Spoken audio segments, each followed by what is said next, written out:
Alright folks, welcome back to another video. For the last few weeks I have had the pleasure of using the brand new DJI Mavic 4 Pro with the incredible new controller, and let me tell you, this has easily been the best drone that I've ever used. I'm not going to go and start this video just rambling off about specifications. I'd much rather show you some things that I've been able to make with this drone over the last few weeks.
Now, whenever you get a new piece of gear, whether it's a camera or a drone, it's a good idea to look at getting it insured, because then that way you have extra peace of mind when you're creating. And that's where this video sponsor comes in, which is Professional Photographers of America, also known as PPA. PPA is one of the largest non-profit photography associations in the world, which is built by photographers for photographers. And they're serious about helping you protect your gear, run a stronger business, and keep growing creatively. Now, if you're flying drones, you know that one mistake can cost you thousands, and that is where PPA steps in. PPA's insurance policies aren't just about cameras, but they also have offerings for drone insurance as well, so whether your gear is in the sky or on the ground, they have you covered. But that's just the start. PPA also backs you up with data recovery, contract templates, business tools, and certification programs. Everything you need to turn your creativity into a career. Go to ppa.com or check the link down below in the description to get protected, stay connected, and just have greater peace of mind with your creativity. And if you join PPA with that link, you'll get $25 off your full membership.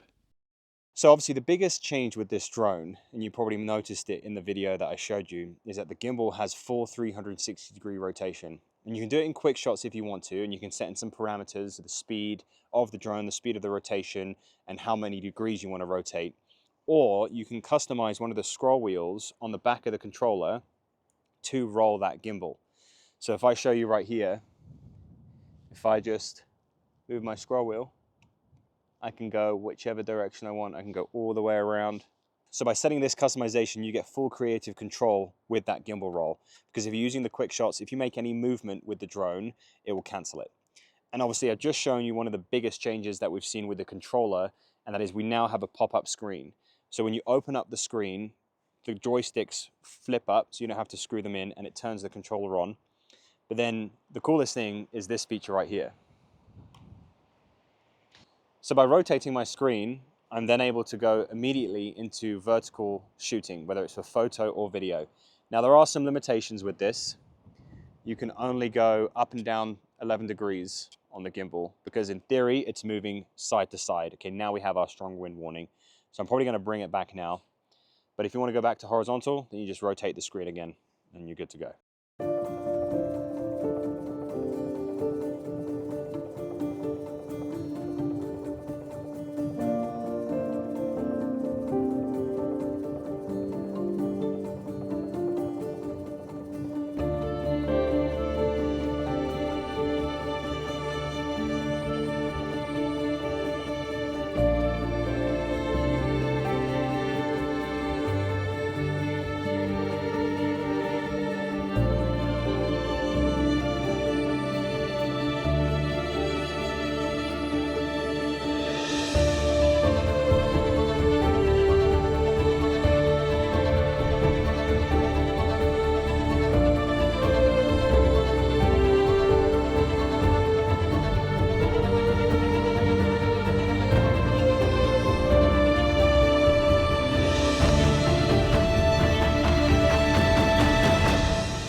So I've done a couple of location shifts. I'm over in Wyoming now, just on the outskirts of the Tetons.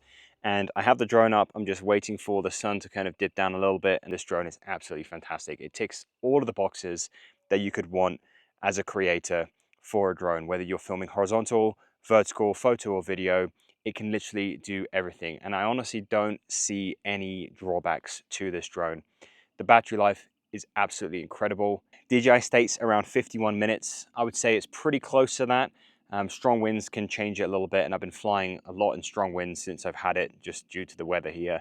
But it's definitely been incredibly noticeable, that battery life. It's been really, really good. And also the range is insane. I don't know what DJI rates at. I think like 10 miles or something.